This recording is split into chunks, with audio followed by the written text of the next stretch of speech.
Hello, everyone. Happy Tuesday. I'm so excited to see everyone here. Isn't this music? That is a vibe. It's a bop. It's a bop, as the kids say. I'm sure the tech guy may or may not know what it is. We need to find out because, as you can tell, I was definitely dancing. Loving it. We need to know. We need to know, tech guy. Joseph, I also need to know what happened today. Was it a disaster? We just had a full moon with an eclipse. I think the energy might be weird out there, so hopefully you're doing okay. Cat, go Ducks. Our Ducks lost. They gave it their all, double overtime. Kat and I just learned that we were at the University of Oregon at the same time. Like that is just mind blowing. I mean, I know it's a big university, but we were there during the same time. Tech guy, yes. You've got to make your free throws. You've got to make your free throws.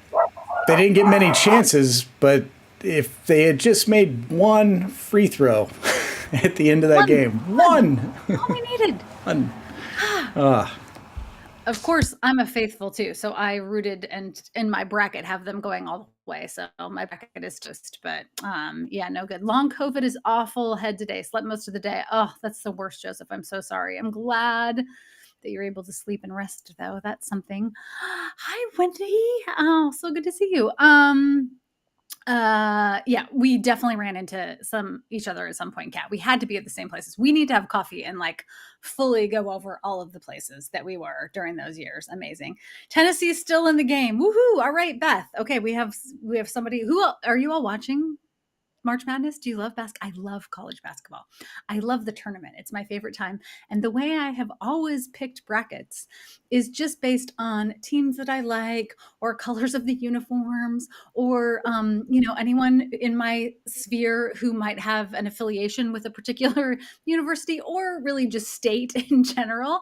And it's great because I remember in high school, I worked at this athletic club and we had a pool of I was a swim instructor in the pool. And we had a pool of everybody on staff and I won. And it was all these, like diehard basketball fans who had their strategies and they knew like records and everything. But yeah, anyway, NC State. Okay. LSU. Hey, I know. Hi, Wendy. I said, it's so great to see you. My favorite Wendy and I volunteered together for many years for the Alzheimer's Association, which she is still incredibly active and does so many amazing and good things for the community. So thank you for all that you do. I know, and the Ducks are in the Big Ten. That I still can't wrap my head around at all. Like we're going to be in the Big Ten? How's that possible? Melinda, you're paying much more attention to the guy who won the Formula. Oh, right. You are Melza Formula Grand Prix. Okay. He did it 2 weeks after having his appendix out. Wow, that's impressive. That's amazing. What else? What else is new? It's spring officially. I am working on book 20 of the Bake Shop Mysteries. I just got back from Costa Rica. Tech guy, do you want to pop in and say hi? I know, yeah. Woo, Nancy, your Penn State. Okay, yeah. Yeah, that was fun. Why did we go to Costa Rica? We had to go for work. Well, I had to go for work. Had to. It was rough. Had to. Had to. Yeah. Yeah, it was great. It was good to see the team down there, see all the offices. You got to right by the pool. The hotel we stayed at was a dump. Terrible. No, terrible. it wasn't. It was amazing. It was just a like amazing resort. Yeah, it was really really beautiful. And just Costa Ricans in general, nicest people in the world. It was yeah, so much fun. We had the best time. But here's how this went down. He came and he said, I have to go to Costa Rica for work, which I was like, I don't think the emphasis is on have to there. And then he said, do you want to see if we can find a cheap ticket and you can tag along? Which I was like, yes, 100% yes. So I did tons of bake shop research, full immersion in Costa Rica coffee culture because I have had this plot point for a while about, well, I don't want to give anything away, but I've had an idea for what could happen with the Bake Shop Mysteries. So it was definitely kismet, and it was incredible. And then we got to stay. Right? I know. Isn't that, it's a rough job. Yeah, yeah. Well, and truth be told, I did have to take twice as many clothes because I don't normally drink, don't normally drink caffeine because it makes me sweat. Like the smallest amount of caffeine, I'm just like, it's like I just ran a 5K or something. And I drank a lot of coffee in Costa Rica. You have to though. Yeah, it was delicious. Yeah. Yeah. Sharon, it's supposed to snow here tonight. I know. It Yeah. was not terrible at all. Yeah. It was great. So that's where my mind has been. I've been trying to concentrate on the current book. Joseph, we might have a mind meld going on with that.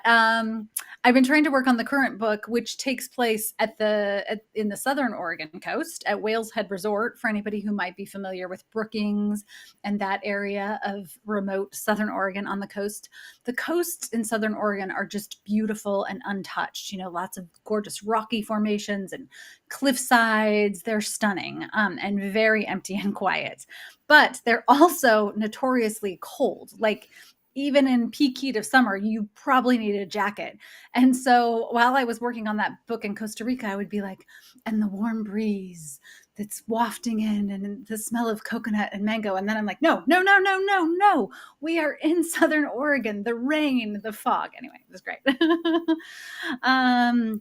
Kylie, you tag along to Brit's work travels all the time. Yeah, like I hadn't done that for a long time. I think because like we were in the years where Sky Guy was at home and we didn't leave him alone. So it's kind of like, yeah, I'm like, what other work trips do you need to take? Because I've got a list of places I want to go.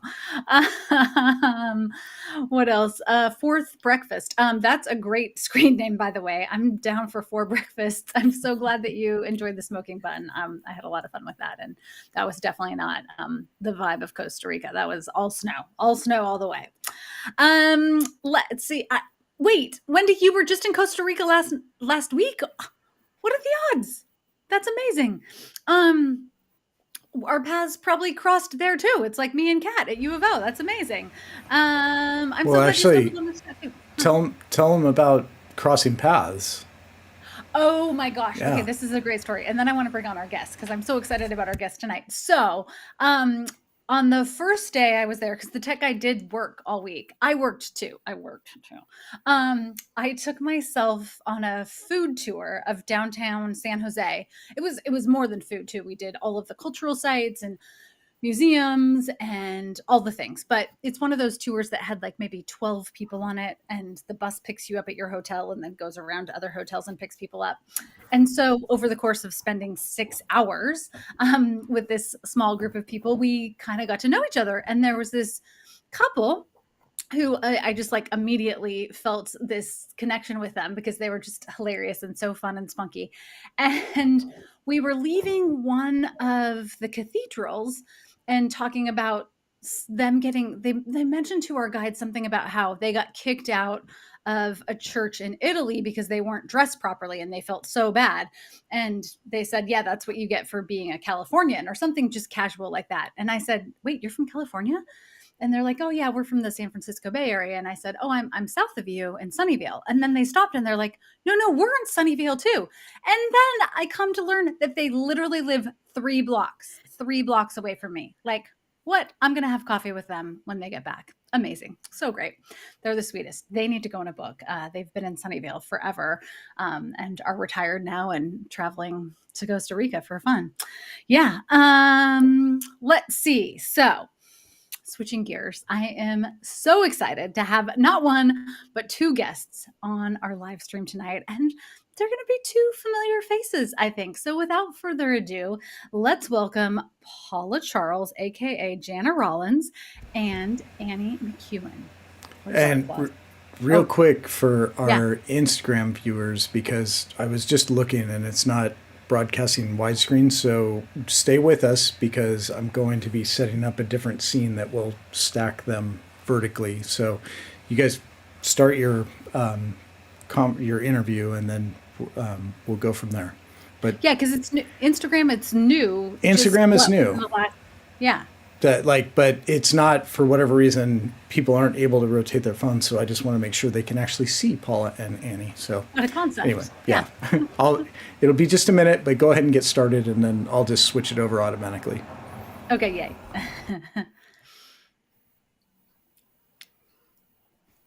Hello.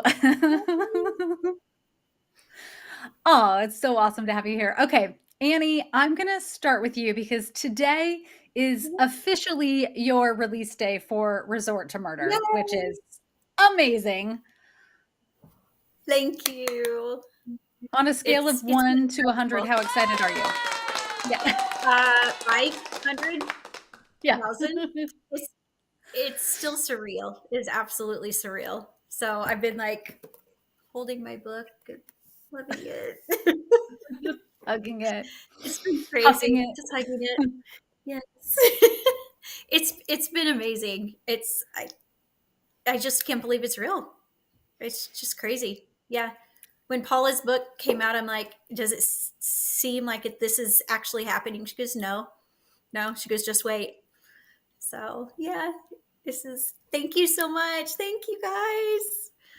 Oh, so I was lucky enough so many people from this group have been amazing and already sent me messages saying I bought the book, and yeah, thank you guys. I know, which I mean, that's so awesome as a new author, especially because when you're like first launching your book into the world, it takes a village. I was lucky enough to get to read an early copy and I loved it. But will you give everybody a little rundown in your own words about kind of the key plot points and a little bit about the setting? Sure. So the book is Emmy Coop. It's set in the North Woods of Wisconsin, an area I know very, very well. So Emmy Cooper, she's 26 years old. She's an interior designer, lives in Chicago. She has this huge life change that happens to her. She's just devastated. She's like, I need to get away for a little bit. So her family, she owns a lake resort up in northern Wisconsin, little cabins, little cottages, little family owned place. So she's like, I'm going to get away, go hang out with my parents, my dogs, my best friend, Whitney, and just kind of clear her mind and find out what her next step should be. So she heads up there, finds out from her parents that this big development company is trying to buy up all the land, trying to put a huge modern resort. And the whole point of this lake that they're on is it's all about mom and pop places. They have a quaint little town, very much like Ashland, kind of. As I'm walking through Ashland, I'm like, this reminds me of Covington. But so anyway, Emmy's dad is leading the fight against the development company. They are just, he's like, no, this would ruin the ecosystem. It would ruin, so much of the properties around here. Well, he gets in a fight with the developer, and the whole, it's just in the middle of the town, everything. So the next day, Emmy ends up finding the body of somebody from the development company on their property in the lake on Cooper's Cove. I was just going to say, where's our dun-dun-dun? Yes. I got a dun-dun-dun. So Emmy, of course, her dad is number one suspect. So Emmy is like, she's got to help prove her father's innocence and save the reputation of the resort, because who's going to want to stay at a place that somebody's been murdered? So, yeah. And in the meantime, she's dealing with this life problem, and she's got to find out who resorts to murder. Well done. It's so fun. And it's just like the perfect cozy read, especially for this time of year, because you want to be at the lake, and it has all of those delicious vibes for sure. Thank you. That's what I wanted. I want you to just feel like you're just kind of wrapped up in a hug, and that you want to come visit Cooper's Cove.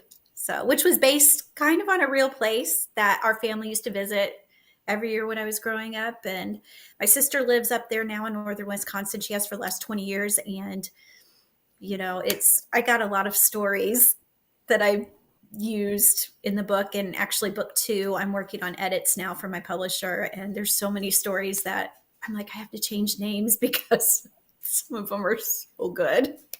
It's too So close. it's too close. quirky small town. Tiff Beachbum Bookworm says the cover of Resort to Murder is one of the most cozy covers in a long time. It is. It just captures that. Will you hold it up again too? Because Marty, the title is Resort to Murder. Yeah, there it is. Let me see. This is try to get it in my wrong way. I know. Way. I'm still not. Am I going? Wait. Okay. How am I doing this here? Keep going. You got it. You had it. Did I get it? Okay. Is it there? It's perfect. And then that's actually my dog Chappie on the couch and my parents' dog Spooner on the floor. And they're a big part of the book. So yeah. So awesome. This is a great segue because Valerie says she can't wait to read Annie's Baby and she loved Paula. So Paula, you're actually split personalities tonight. Not only did you have a book come out just shortly, what has it been, like 6 weeks ago? A little longer? 8 weeks now. Okay, sorry, 8 weeks. And then you have another brand new series. So let's dive into that a little bit because you just decided once I'm going to do mysteries, I'm going to go all in. So your first release, your first release was Hammers and Homicide. Yes. Let's chat about that a little bit first. Perfect. Hammers and Homicide. I've written as Paula Charles. So my first personality tonight, that came out in January, mid-January. Just a quick synopsis. My protagonist is 62-year-old Donna Carpenter, who is, I like to describe her as a widowed, sassy hardware store owner, or feisty maybe instead of sassy, who may or may not talk to ghosts. She's in her small town of Pine Bluff, Oregon, which, like Annie's Cooper's Cove, is very much based on a real place. It's based on my hometown where I grew up. But, I need to have my way with it. So it's fictionalized and it's called Pine Bluff, Oregon, which is on the other opposite side of the state from Ashland. It's up in the northeastern corner in the mountains.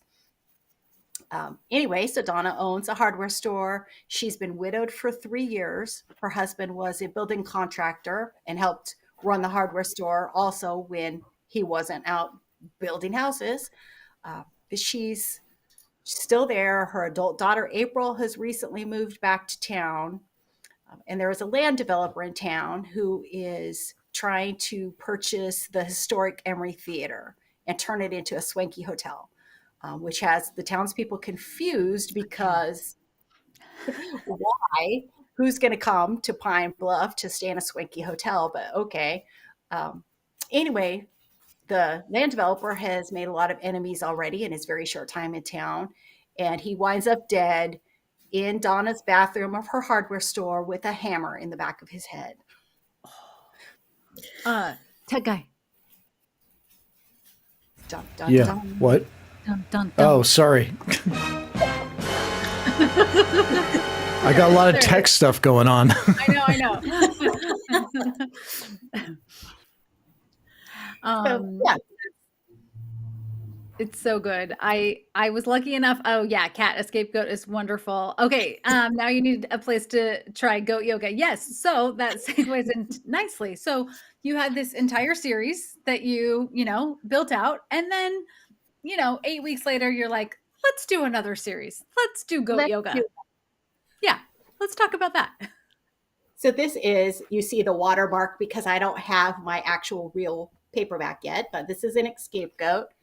It actually is sort of release day today as well. It was supposed to be the 12th, but there's been some delays on my publisher's end and some issues with what was initially released. Those snags have been taken care of. The correct version is on Kindle as of today, and we're still waiting on the paperback. But the quick synopsis on that is, a goat yoga instructor accidentally invites a murderer to stay at the family farm. As you do. As you do. So this one features 27-year-old Callie Haybeck, who is a yoga instructor from Seattle, and she's just kind of at loose ends. College wasn't for her.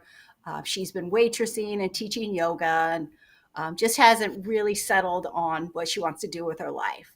Well, she takes a DNA kit test, like we all do these days, and finds a first cousin once removed, they start talking online.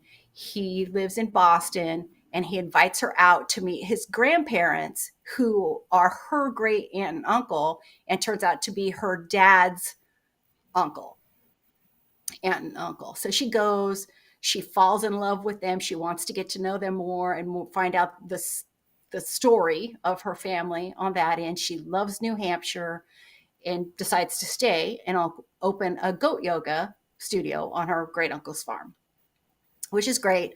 There's a little guest cottage that she's done up for retreat guests.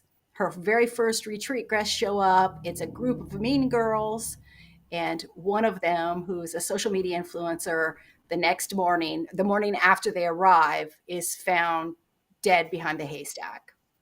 So Bugsy is the goat that's the star of the show. He's the goat that's on the cover of the book. He's naughty and adorable and a lot of fun. And it's just, this series there's a lot of chaos that happens in this series. But it's the best kind of chaos. I laughed out loud reading it, because it's just, and you can picture it all too. Okay, so that's a good lean into my next question. And Paula, I'll ask you this first. Yes, MJ, right? Like, so many new books. You have 3 right here, and there's more coming. We'll talk about that in a little while. But how much goat yoga did you do to practice? Have you ever done goat yoga? I have not. I hate to admit that. So I've had goats. I had goats when I was in high school. I was very involved with 4-H and FFA and had goats. And we have goat now. Bugsy actually did live in our barnyard. He has passed now, but we still have one goat.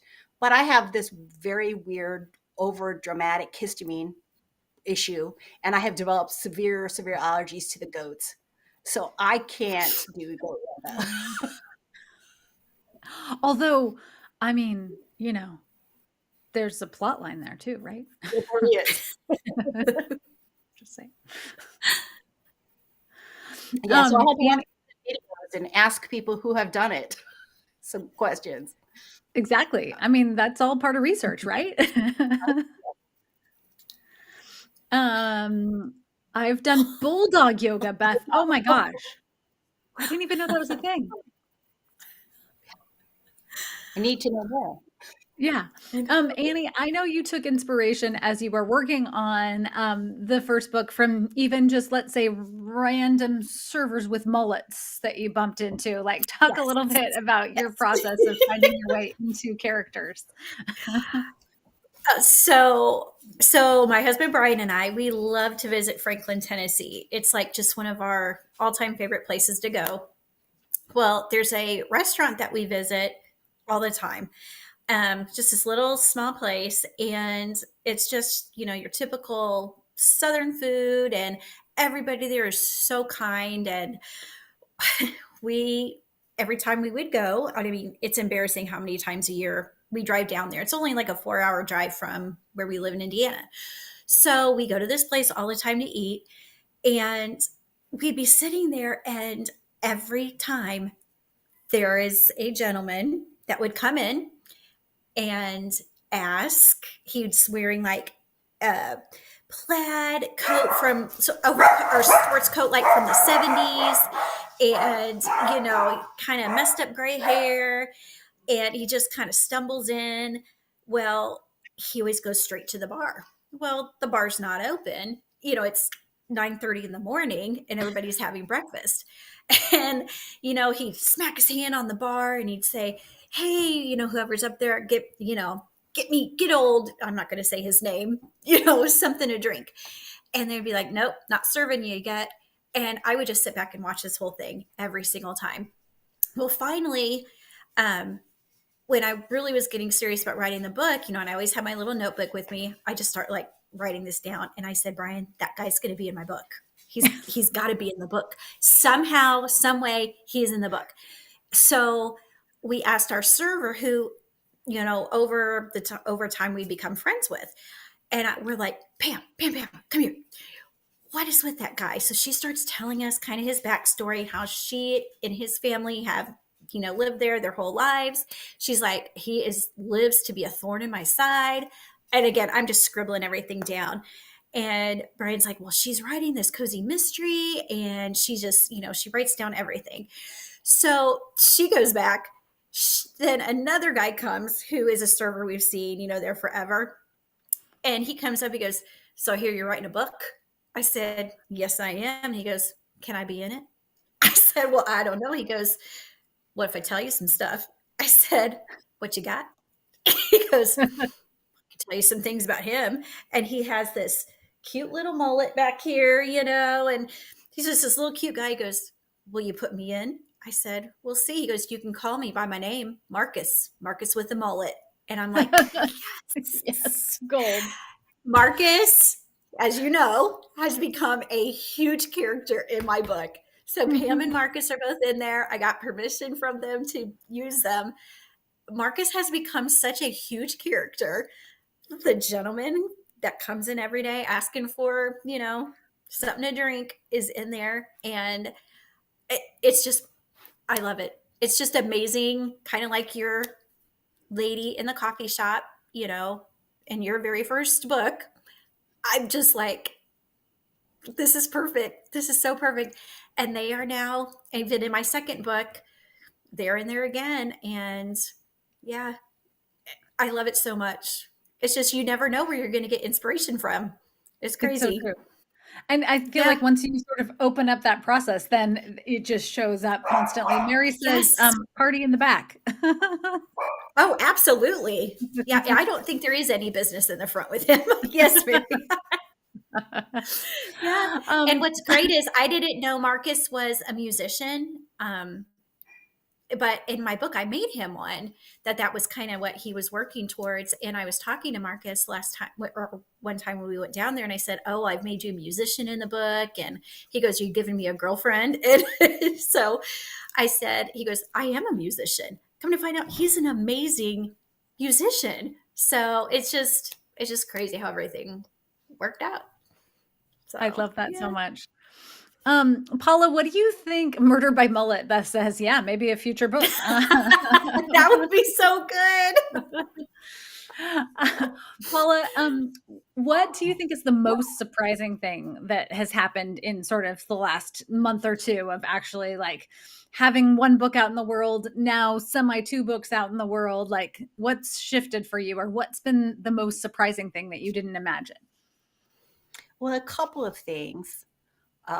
One, that Hammers on Homicide made it into Women's World magazine as their, in their weekly book club. It's such a surprise and so fun.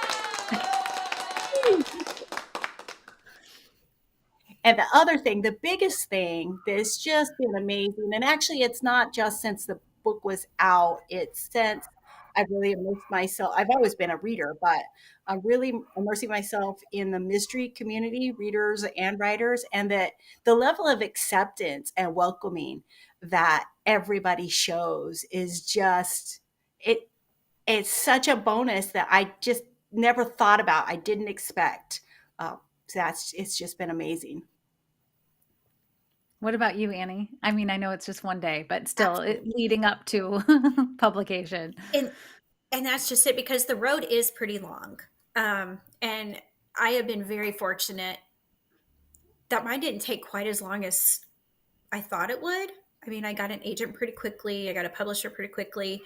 But even just, leading up to that was, a good year and a half. But the support from other authors and, readers, it's just unbelievable. Paula and I went to our first Malice Domestic last year. And, we were both like literally arm in arm going, we're here with all of these famous authors that we've admired forever. We don't know really anybody. We knew a few people from our agency, but we never met in person.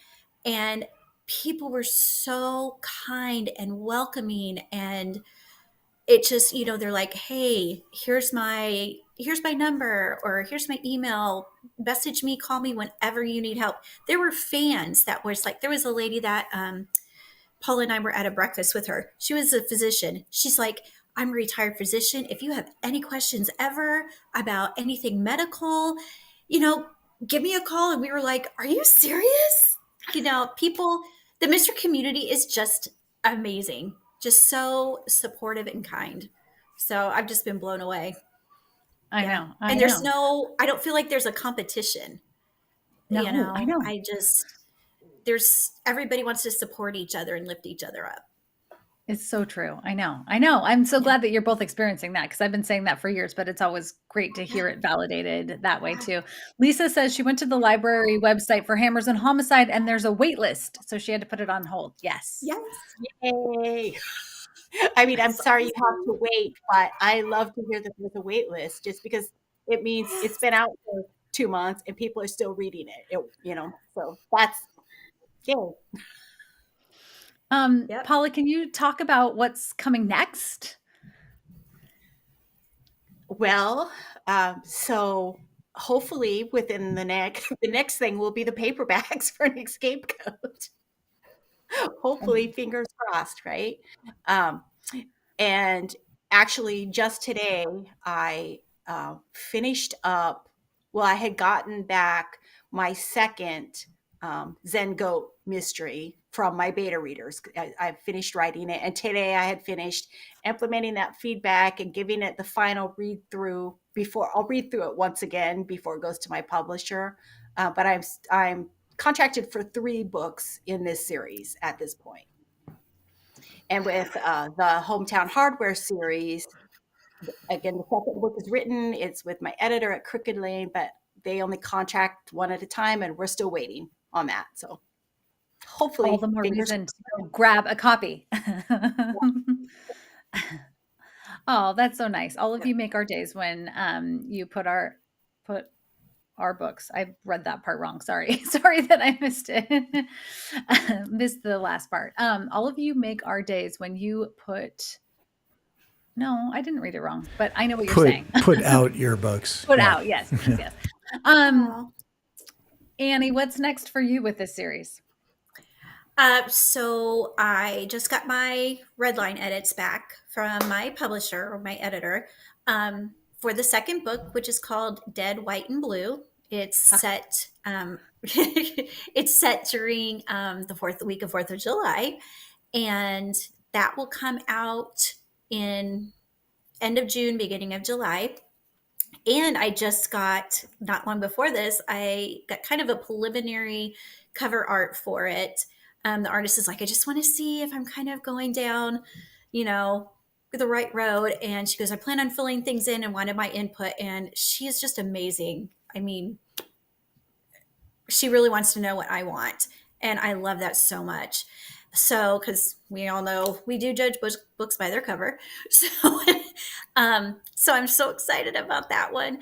And then I'm currently working on my third book that is going to come out in the fall, and it will be a fall theme. So my publisher, Gemma Halliday, wants to release 3 books this year, and then we'll take it from there after that, depending on how they do. So I've got ideas for so many books. There's so many things that you could do up in northern Wisconsin, with all the seasons and quirky people that I've thought up in my little brain. So yeah, that's what's going to happen. But what do you think was harder, writing book 1 or getting deeper into the series and writing books 2 and 3?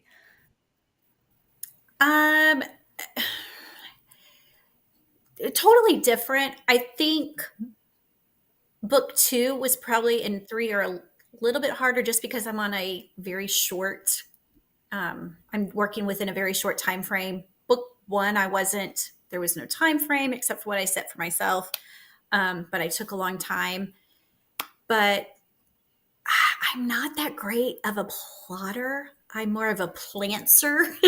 I have my plot. I use my Ellie Alexander masterclass sheets, and then next thing you know, I'm like, oh no, oh no, no, no, So I get it all out, and then, but yeah, I think the second and third were a little bit harder, just because I wanted it to be as good as the first, without having a bunch of time to do it. It took me like a year to write the first one, and I don't have a year on these others, but we'll see. Hopefully everybody likes it. oh, awesome. Hi, Mary. That's so great. And probably my relatives live in northern Wisconsin. There's some quirky ones there. Says, Oh, that's right? awesome. We might need to Yes, connect there you for are. like book 4 and 5, Yes. right? If you need some. Yeah. Paula, what gosh. about you? Especially in terms of starting and then writing 2 completely different series too, like having headspace for that. I think probably for me, well, with Hammers and Homicide, that one was, it took so long to write, and I rewrote it and I rewrote it and I rewrote it, even changing, um, from first person to third person, and so book 2 was way far easier for me, because I think, well, I had taken this lovely masterclass by Ellie Alexander. Maybe you've heard of it, and it showed me what I was missing in the first one, and kind of helped me to get my own process down. And so But you for and me, also already been writing, which I think is important to note too, because sometimes it's not always our first book. It wasn't my first book that like actually ended up getting published too. well, Hammers and Homicide is my first book, Right. but I had written it several times, and then taken the master class where I wrote An Scapegoat, and got, like I said, got my process down and figured things out a little bit, and then went back and rewrote Hammers and Homicide once again. Um, so it was just such a long process. So I think books books 2 and beyond, I know my characters better and I know my own process better. So that's what's been a bit easier for me. But I am not. My books are a year apart. I'm not on Annie's strict 3-month timeline. So I have a lot more leeway. And I also took another tool out of your playbook, Ellie, and I have a murder board on my wall in my office. But I only write one book at a time, and I've got my characters up on the murder board and various things for the book I'm writing now, not for both series. So I'm only in one of those headspaces at a time. Have you ever felt like, oh, go tech guy, yeah. Oh, I have a question actually, because Paula's mention of murder board brings up a good question for Annie actually. Knowing that your husband's a police officer, is it a problem? Do you have a murder board, and is that a problem when other officers Yes. come over to the house? That's so funny you say that. Because my office, we have like a ranch style house, but we had just one room built up kind of like into our attic that you go up, and we always tell everybody, oh yeah, that's her writing office, that's the writing office. Well, when they go up there, I said, now, just so you know, because everybody always wants a tour and everything, because we haven't lived in this house very long. I'm like, I have a murder board. There are there's pictures. There's, lots of ways to die. There's books about poison. There's books about serial killers. There's just a lot of weird books up there. And yeah, there you go. As long as my picture's not up there, we're good. So, That's awesome. but it is helpful that one of his best friends was a homicide detective for, 20 years. And he's been my, I don't know what you want to call it. He's been a very good proofreader and going, no, that's not going to happen on a scene. You need to cut that. That is not how Dean would enter the room. Dean's the love interest. That is not how Dean would enter the room, Okay. So, but yeah, I think he's a little afraid, actually. He should be. Yep. I know from experience. Steer clear. But that's Well, an now that interesting our point. husbands are friends, Right. I think that's an interesting point, though, for both of you. I'd love to hear your responses on this. Maybe, Paula, I'll start with you. But it's like, as readers, because we're all mystery readers, first and foremost, too, we can suspend belief when it comes to body count, getting bludgeoned at a hardware store, any of those things. But if you got the details of the goat yoga wrong, you would probably hear from readers. Like, how much thought then do you put into, when you're like, okay, I can't physically go do the goat yoga because I'm going to blow up and have this histamine reaction. But like, what's your process in terms of figuring out all of those other details that might pull somebody out of the story? Well, I think for me that way, because I do know goats, before all the crazy histamine stuff, I could easily write about the goats, just not necessarily the goat yoga. But I go down rabbit holes of, videos and just all kinds of research. I love research. How about you, Annie? It's kind of the same thing. Because I'm one of those people that I'm like, yeah, that's not what you do. I used to have a little interior design business. I used to be a certified interior designer. So those I loved. Those were some of the first cozies that I read. And they were usually always right, right on the money.